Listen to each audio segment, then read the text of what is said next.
the inmates were running the asylum. I want to go to Speak to Millions and help people get out from underneath their sheets, up onto their feet and moving from a place of feeling stuck. If you don't believe in your dreams, believe in them.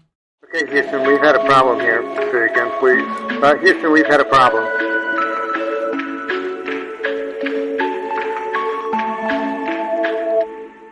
Hi, I'm Andrew Wallace, and welcome to the first episode of the We've Got a Problem podcast, where I'm hoping each week we'll explore inspiring stories of struggle, success, and how our guests have turned prevalent problems into opportunities. This week I'm joined by Tina Davis, a personal trainer, coach, and mother to 2 children, and she's been my personal trainer for how long, Tina? Gosh, since I've known you, since you were 5. Since so I was, that was like 5 years old, exactly. So I've known you like 30 years. Yeah, 30-something years.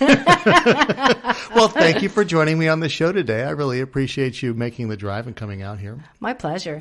One of the things we're obsessed with on this show is talking about why the choices we make matter. And you've had a lot of different choices that you've made throughout your life that have made an impact and brought yourself from struggling with certain things to triumphing over adversity, struggle. When you've got a problem, you've turned those problems into opportunities, and that's what we're all about. So before we get into a lot of the other meat, I want to know where you came from. What was your childhood like?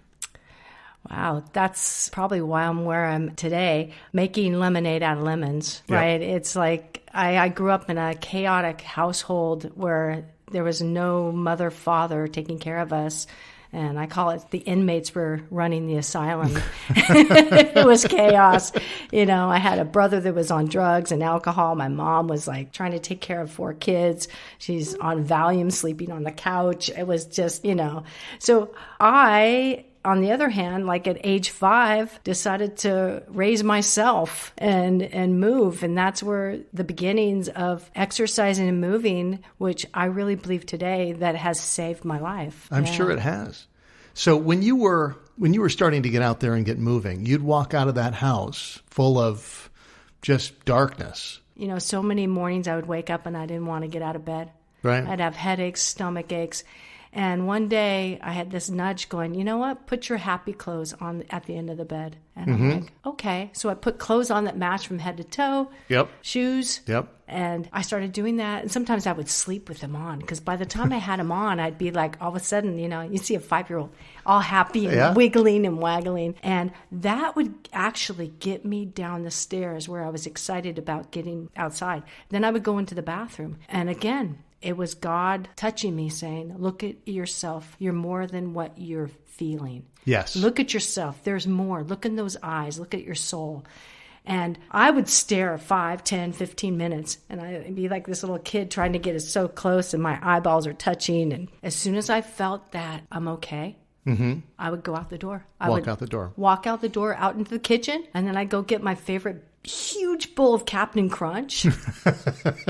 A real healthy breakfast. To the brim, all the milk and the crunch berries. And I would chew and chew and chew and chew and chew. And then it's like every bite was better than the next. And I was getting so excited to go for my day. I just thought about getting out the door. Yep. And that's when I'd put the bowl away, grab my lunch, and I'd go to the front door. I'd tiptoe. I was so in fear of waking up my mom because, oh my goodness, she would throw tantrums and it was just not healthy, not pretty. And I would tiptoe out the door. Like Lake Tahoe, so blessed growing up there because it gave me a place where I could just be. So as soon as I'd open the door, I could breathe. Yes. Breathe and walk. And not just breathe from a kind of psychological perspective, but actually a physical perspective, because your mother was a smoker, smoked in the house. Right? Yeah, right? It was a smoke-filled, everything was smoke. Yeah. The car, everything. Oh my God. So as soon as I got out, I could take the deepest breath of air. And that great Lake Tahoe air just... just the trees, looking at the trees, the beauty, taking myself from this house that was just so filled with smoke and darkness to outside where I'm like looking at trees, big, huge, tall trees. The lake. Oh my God, the shimmering blue lake. Of course. The tall Mount Talac, the huge mountains. And just to enjoy that, to put your feet on the ground and feel all of that at the same time. That may have been one of the other things that saved you, that got you going, that you had that to go back to when you walked out the door. Yeah. So when you grew up a little bit, you went to college. When did you start getting into fitness? Had you started as a teenager, or was it after college? I started getting into fitness early on in college. Okay. I was always in sports. I was always playing basketball, skiing, baseball, and doing all my sports. But getting into fitness myself, running and working out, was freshman year in college at University of Nevada, Reno, where, you're drinking too much, eating too much, and not get enough sleep, and you're like all of a sudden going, oh my God, I'm gaining weight. Right. I can't fit in my jeans anymore. And feeling yucky.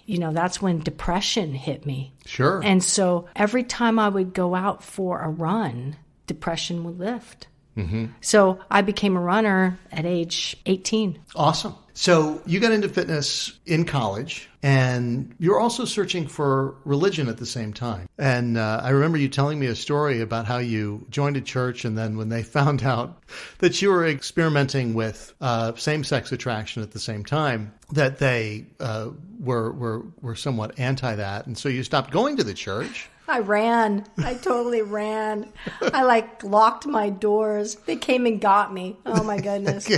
Oh my goodness. Yeah, I was into my 20s then. Okay. And I was searching. I was searching for God, and I had just moved back from New Zealand actually, and I was trying to find myself, and it was in this swirl. I call it like a tornado in my sexuality. Mm-hmm.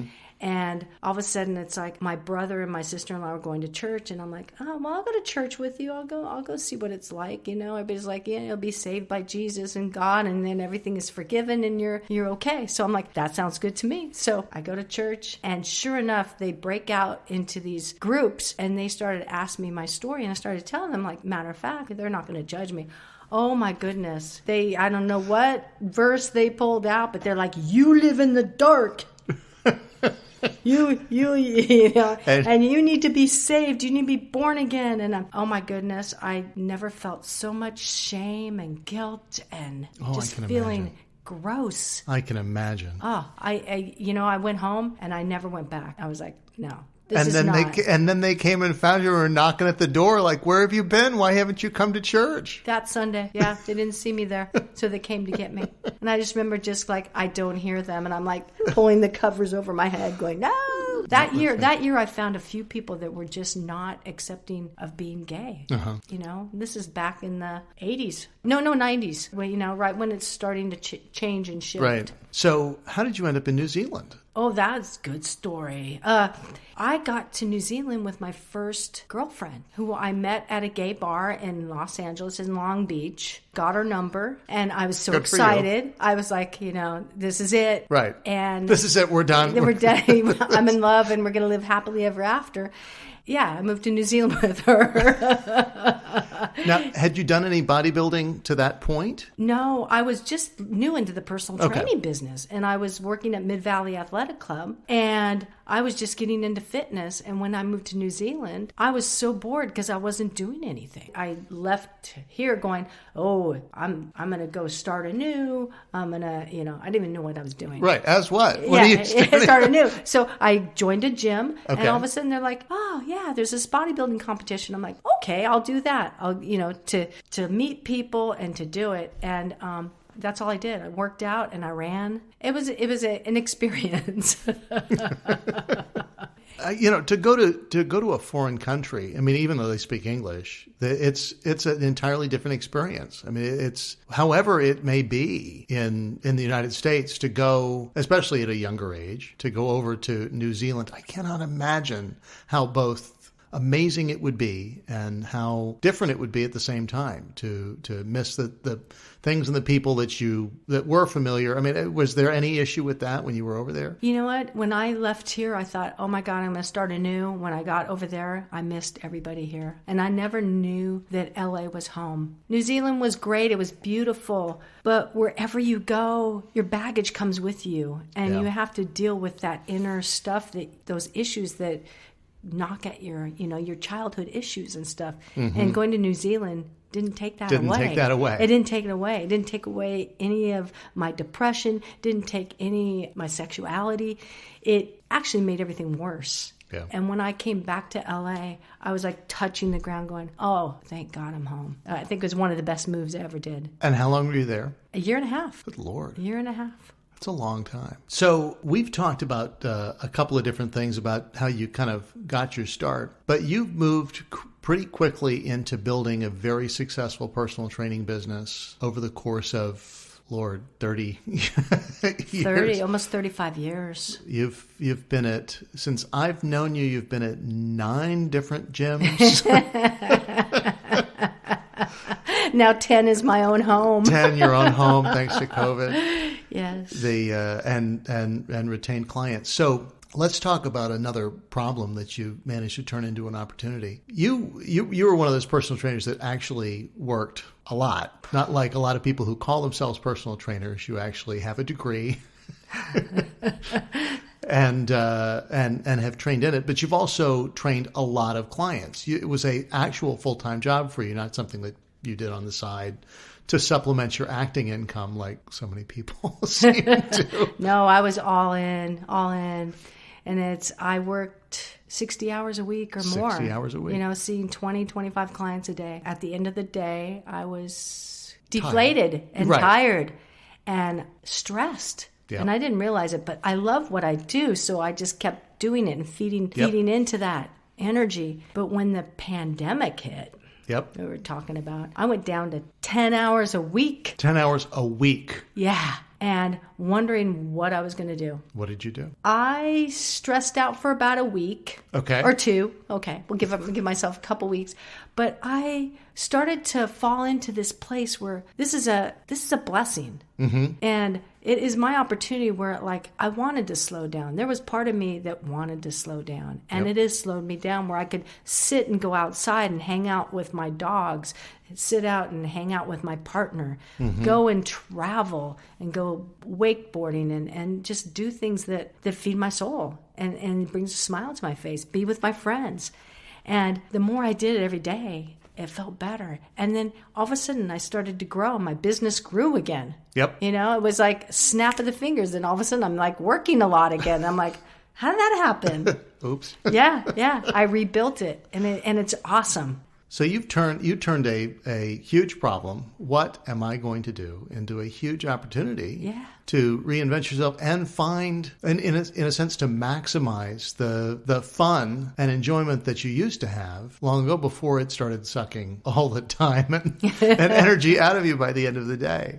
You've now kind of transitioned also into coaching. Yes. And doing some personal coaching. What do you call it? What's the term? I'm still in the throes of developing that, but I'd like to call myself as a wellness coach, an overall coach. I've been in this program at Grand Canyon University to get my master's, and it has been such an eye-opener. It makes my work in personal training easy. Going back to school after 30 plus years is not easy. With that saying, it's awesome because I get to take, right now I'm in a life coaching class, and I get to take my skills and I can see how I can take it into my work with my personal training clients and get new coaching clients. Yes. And to help people move forward in a different way, not just with exercise, but also within their work life, within their relationships with their partners, with their kids, with whatever they want to do. Right. And that's awesome. And it's so awesome to take what you know from personal training for all these years and what you've seen and how you've watched clients grow, evolve, change, improve, all those things, all the people that you've helped, to take that and go, look, you love to help people. Now you've found an opportunity to help people in connected ways, to get the synergy of what you've learned. I mean, how movement saved your life, as you've said, and apply that more broadly to really help people thrive. That's amazing that you've found that opportunity. And I hope that we'll see that. What are we going to see? Corporate events now? Are you going to be? I have big ideas, big dreams that are not just dreams. They'll unfold. I'm working right now on movement medicine, and that's my dream is to go across America. I have a awesome motorhome, Outlaw Thor, that's all equipped as stage that I want to go to speak to millions and help people get out from underneath their sheets, up onto their feet and moving from a place of feeling stuck. Yes. Not wanting to get up to a place where they're moving and they have purpose and they have this joy about it. I've done it where I've stayed in bed.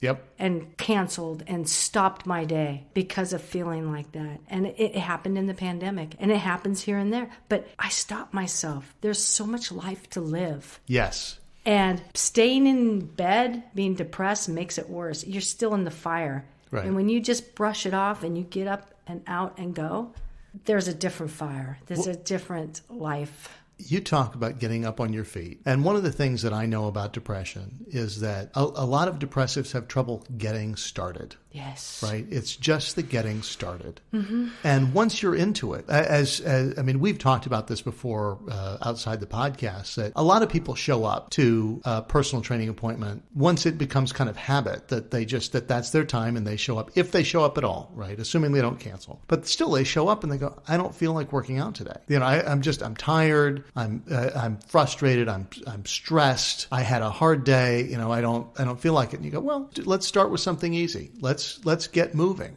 That first round, that might suck a bit.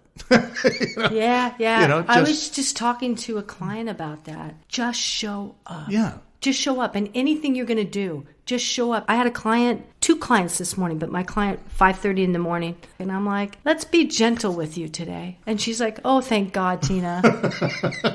And I'm like, okay, let's start on the floor. And we just started moving slowly throughout. And before we're like running out of time in the hour. And she's feeling better. Yep. She's feeling more energetic. Yep. The headache is lifted. The stuffiness, the slowness, all of a sudden she's moving faster. And that's the magic. Going with your energy. Yes. Not pushing so much, because there are times when you go, look, I really don't feel like it. Fine. But also, let's take that piece of data into our brain and go, you may not feel like it, but I'll bet you'll enjoy it once you're going to get a little bit of movement. Like you say, movement medicine. Even somebody coming in to do bodybuilding, right? You've competed in how many bodybuilding competitions? Five. Yeah, five bodybuilding competitions. So you know what's involved. Well, what was involved back in the day versus now, because you've continued to do bodybuilding competitions into more advanced age. Not that you're old, but most people do bodybuilding competitions in their 20s. Right. And you've done them into your 50s. Yeah, I just did one, 3 years ago now, 55 years old. 55 years old. Yeah, and took first place. Congratulations. Yay! But I have to say, when you're older, it's so much better to do things, older and wiser, I should say. I was able to, the comparison is when I was doing it 5 years ago, just when I was 50, I was so stressed out trying to get the workouts in, get the posing down. This time, I had the mindset, I'm going on stage. I'm going to do the best I can and just follow each day and do it. That's it. Yeah. Do my best. And forget the rest. Forget the rest. That's part of the thing, right? So you go into these bodybuilding, you start training for bodybuilding. That's months of training, working on the diet. It's much more involved than just somebody who's trying to get healthy, because you can't miss a day. You've got to show up. There's a routine, there's food prep, but on top of working. Because it would be a full-time job for somebody to just train for a bodybuilding competition, but you actually have to pay the bills. Yeah. So the part of the thing for me is, I'm sure on many of those days, even in your most recent competition, that you'd get into, you'd have your list of things that you needed to do, your routine that you had to do that day. And that some days you're like, I don't feel like it. Oh God. There was a few days there that I did not want to do it, but you just put one foot in front of the other. And what's the line we're saying? Show up. Show up. Show up. And like what you and I were talking about the other day, not having to hit the pavement so hard and not force it. Right. It's like, like get up in the morning, like I did this morning. I didn't feel like working out yet, and I haven't. I meditated instead. So there's other ways to move. I'm finding other ways. There's writing, breathing. Writing, breathing, stretching. Just stretch. And hey, on a day when you don't feel like doing anything else, just going for a walk is meditative, restorative, and all those things. One of the things that I wanted to talk to you about, you and a couple of other trainers that you knew opened a gym several years ago. And you went from, you did what a lot of personal trainers have tried to do, at least from my observation, which is you go from being very successful personal trainers to being gym owner managers, which is a different hat to put on, right? How was that? The first word that came to my mind was babysitter. Oh. It was in New Zealand, backtrack. When I was in New Zealand, I drew out the gyms that I wanted. And I already you made a plan. I already made a plan. That was like 5 years prior. I wrote out a gym that I wanted. And so the first gym that I opened with a couple other people was called Action Personal Training. And it was so exciting. Oh my God. I didn't realize it was a dream come true because I was so young. I was like, oh my God, you don't realize it. Here it is unfolding, and we're breaking down the walls ourselves, or putting the carpet down, picking out all the new equipment. How exciting is that? Super exciting. Oh, so exciting. And then getting the trainers, and we had all the trainers on board because we came from another gym that had closed down. So it was like an already win-win situation. But then you have to get along with the people you're in business with. And that's not just like a partnership, friendship. All of a sudden there's... Well, that's the never do business with friends thing, right? Yeah. We can be in the same room and be working alongside each other when we're equal and running our own separate businesses, as personal trainers oftentimes do, in the same gym. Right. But being in business with each other, emotions can get raw. Oh, yeah, because one person wants one thing and another person wants another, and then it just doesn't work. Right. I mean, and what broke that business up was I got married at the time, and Michael wanted to become a trainer, and I wanted him to work with us. And he was already helping with the books and working it because he was part of it. But they didn't want him to work there. Right. They saw a conflict of interest. So after 5 times of trying with Honey, I finally said, hands up, surrender. Right. And we went and opened up Gym Spot. Gym Spot 1. Gym Spot 1. And, it was awesome. Yeah. Gym Spot 1 was awesome in itself, but then it was hard because we didn't have all the trainers. You think all the trainers are going to come with you, but it's almost like a divorce. So it was hard. And then I'm married and I want to, I'm still exploring my sexuality. Right. And then but in hindsight, I'm so glad I did it because they were all what I'm learning, all these dreams are all stepping stones. Right. And our dreams are made to come true. Yes. And you have to go for your dreams. That's what keeps us living and moving and going. And anybody out there, if you don't believe in your dreams, believe in them. Well, what's impressive to me, is you drew out gyms. I did. And weren't even sure how or where you were going to make that happen. But that didn't stop you from dreaming about it. Mm-mm. Not for a minute. Mm-mm. And then, perhaps even without realizing it, you realized your dream. And there you are. You've got the gym. And once you had it, you're like, okay, that box is checked.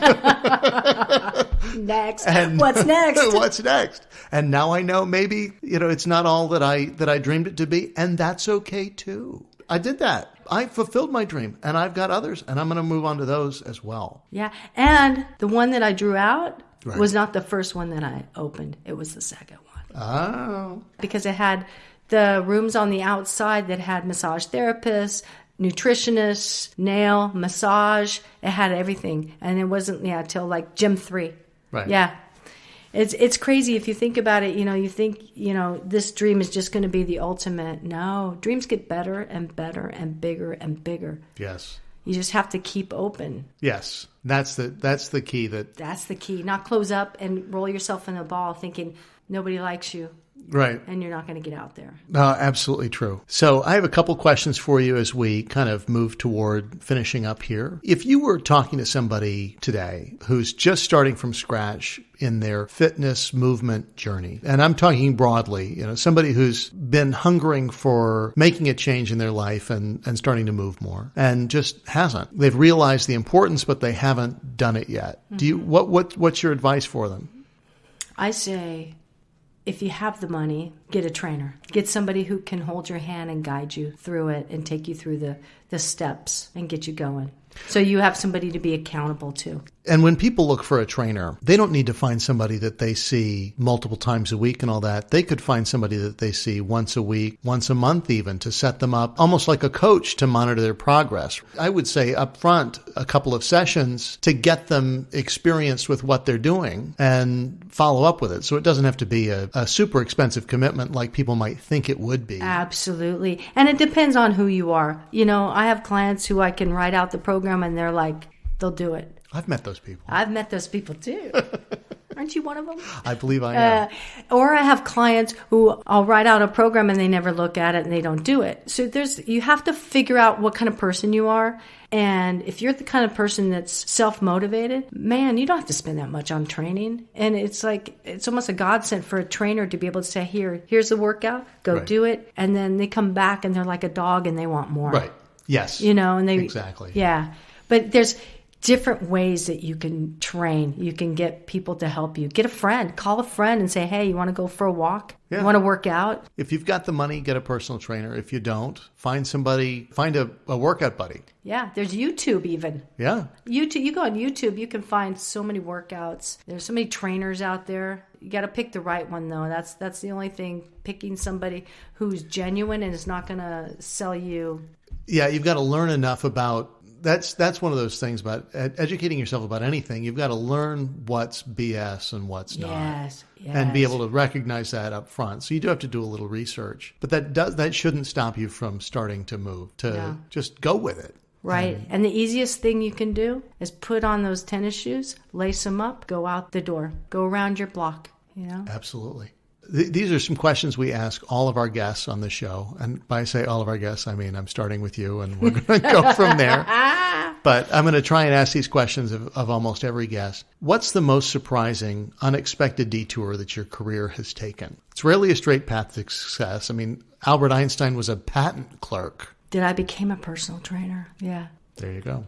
What's the biggest fallacy, lie in your business that it seems like everybody buys into? The most overrated is people buying into all these diets that are out there that they think it's going to be the cure to lose their weight, or the exercise they're going to lose their weight. That is the biggest fallacy. Because the biggest thing one could ever do for losing weight and getting fit is working from the inside and working on the issues of why you're overeating, why you're not exercising, why you're depressed. Work on those issues while you're moving. Yes. And while you're eating healthy, but you don't have to follow any of these diets or these regimens that people are putting out there. Well, any of those crash diet regimens, all that strict stuff, I mean, they've been shown not to work because people can't stick with them. You might lose weight on some fad diet, but you need to find something that actually is a way to live, not a program to follow temporarily. If I said to you, Tina, you can never, ever have ice cream, cake, French fries, steak, all those things, you might go, you know what? I can probably do without having ice cream most of the time. It's not something I have regularly, but never? Never, like on my birthday? And every time I say never, I go for it all. I eat the whole buffet. The diets don't work for me. Yeah. You know, they don't. I mean, I'll do the bodybuilding diet, but I enjoy it. Right. I enjoy that. And I don't, and it's a healthy eating. People think it's like this eating that's that's crazy, bad for you. Perhaps one of the things, I mean, I think even Julia Child, people. I love her. But she said, look, if the worst thing that's happened is when the nutritionist got a hold of food and they've just destroyed all the enjoyment of it. One of life's greatest pleasures is eating food. And if you analyze every single calorie and every bit of it, you take all the enjoyment out of eating that ever was.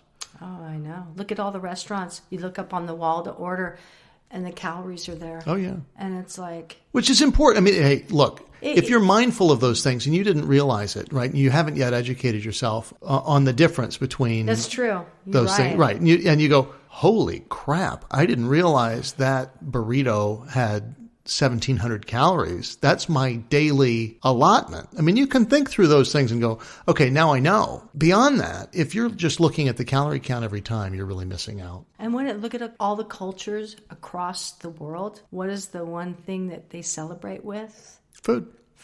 It's a celebration, and it's a presentation, and it brings people around the table, and people share their lives together around food.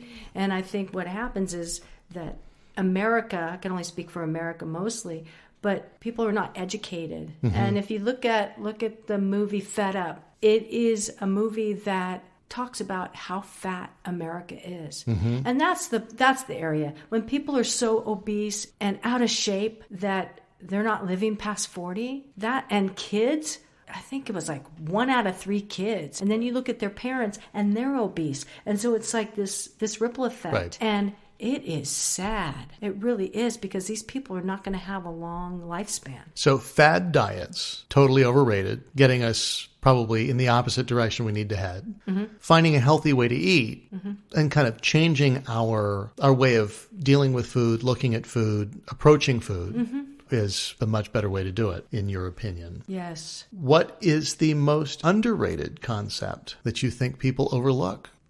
Looking in the mirror and loving themselves. They're looking at everything else, the shiny objects, the money, the losing the weight, the mm-hmm. car, and all that to feed them. And when you look in the mirror and you see yourself, you say, I love you. I think that's the greatest gift you can give yourself. That's an important thing to remember for all of our guests, and probably a good note to close on, mm-hmm. which is there's a big difference between being healthy and having a picture on a magazine. Because if you're not experiencing negative health outcomes, if you're happy the way you look, you're probably okay right where you are. And just stay active. The happiness. You can see people that are so fit. And I see them in the gym all the time. And I was one of them, where you walk around and you're so angry and so uptight and sad. And you're missing it. You're missing the point. If you're feeling unhappy, go downtown, go look at people's tents, go look at what people don't have, and then come back home and then look at what you have, And look in the mirror. Yeah, look in the mirror. And celebrate your victories. Yes. And how you look. Yes. And how great you are, and that you're upright on your own 2 feet. Celebrate.